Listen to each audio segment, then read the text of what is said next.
Okay, so the first thing I want to talk about is just to build a little bit more on what Cesar was saying around influences on the future of work. So when we look at trends that are impacting how work is changing, we can divide those into two broad areas. So we have demographic and social changes, as well as technological influences and changes. And the main point here is that there are lots of influences on the way the workplace is going to be changing, and these changes are happening much more rapidly now than we've ever seen them happen before. Things like the changing nature of work, increase in capacity for data, all of this will have vast consequences for the way that we operate, whether or not we can anticipate those changes specifically or not. One of the main influences that those changes will have is requiring us to develop different skills to do our work effectively. This is a compiled list of some of the most common skills that we see in the literature around the future of work. And you'll notice that they're almost all soft skills. So Cesar was talking about this a little bit as well. And you can divide them into three broad categories. We have career management skills here on your left. We have social skills in the middle, so skills around communication, intercultural and cross-cultural understanding. And then we have cognitive skills on the far right.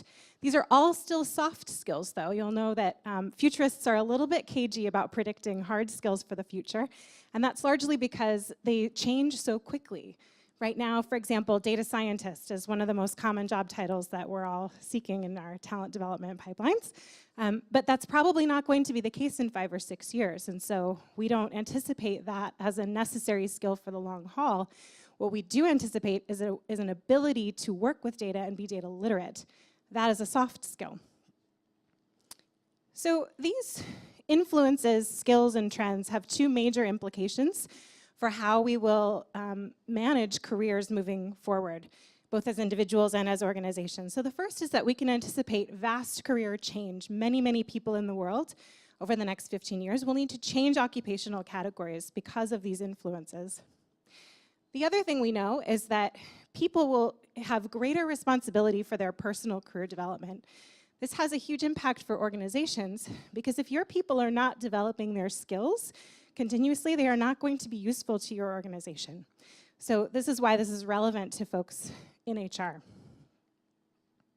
So what this means for career development is that we have to rethink the pathway that our staff and our people, our organizations are going to take around career development. While previous generations really focused on training for one profession in a vertical pathway, we now must train to learn new professions. That is the skill that we have to be prepared for as we move forward. That requires great agility in our people and in ourselves. And again, our organizations are responsible for helping foster and find that agility in our staff in order to be truly useful moving forward. So how do we do this? I have several strategies that I could spend hours recommending, but I'm going to talk about 4 this evening.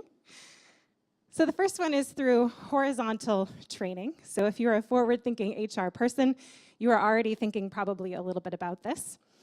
A great example of this is Amazon. So the program that Amazon put into place in 2012 that trains workers for career paths that Amazon doesn't even offer. And the idea here is that at some point, Amazon might offer those career paths, and they will have a labor force that's ready to step into those. Or they are developing people so that they'll be useful, fresh, continuous learners in their organization, which is also incredibly important. So examples of this would be rotational programs, again, cross-training initiatives, but horizontal training will allow people to do the diagonal moves, the lateral moves, the moves in and out of their industry that will be required to really be successful in career development. The second strategy I have for you is around continuous learning, and we have a great speaker later on who's going to talk more about learning. But this one I'm going to advocate around hard skills and technical skills specifically. So we could look at all different types of corporate learning. We could do a conference on that. But I think one of the best opportunities for continuous learning is to look for partnerships that can help you develop the technical skills and the people that you have and that you need. And the reason for this is that the current education system is still very, very slow at helping us get the technical skills that we need in our organizations. So it's up to you as an organization to identify what technical skills you need now and go out and find the providers that can do that for you as efficiently as possible. And that becomes a really opportune training and development opportunity for your people. So many education providers now are offering corporate partnerships, and those can be part of a continuous learning program at your organization. The third strategy that I have is job crafting. So folks are probably a little bit familiar with this concept. But this is really all about cultivating jobs for the people that you have or that are very unique to the needs that your organization has. So we want to throw out the traditional job description that you've been recycling again and again and focus instead on how can we engage people, both for the skills and strengths and soft skills in particular that they bring to the workplace, but also for adaptability within the space. And this has lots of advantages both for individuals and for managers and organizations. Lastly, the strategy that I'll talk about is novel experiences. So career development programs should incorporate novel experiences as much as possible. And this is because one of the key soft skills that we need for the future is transdisciplinary thinking and cross-cultural understanding. So the best way to foster innovation, creativity, and the ability to make connections across disparate concepts and ideas is to expose people to different environments and opportunities. So this could be something like a job swap program within your business or with another business or in another industry or another area.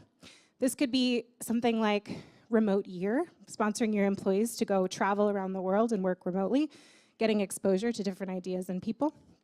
It could be something like sponsoring a summit climb or a house building project. Lots and lots of opportunity in exposing people to novel experiences. Lastly, in order to really cultivate a career development program for the future, it's important to do this fearlessly. Lots of organizations are very worried about investing this level of effort into employee development. What if our employees leave? What if we don't have the immediate needs that we need to fill? And what I would say to that is that limiting career development for your staff is really limiting your organization and limiting the ability that you have to make an impact in your industry. So thinking fearlessly, thinking broadly, really taking on the challenge of career development will help you best prepare as an organization and foster growth within your people. That is all I have. Thank you so much.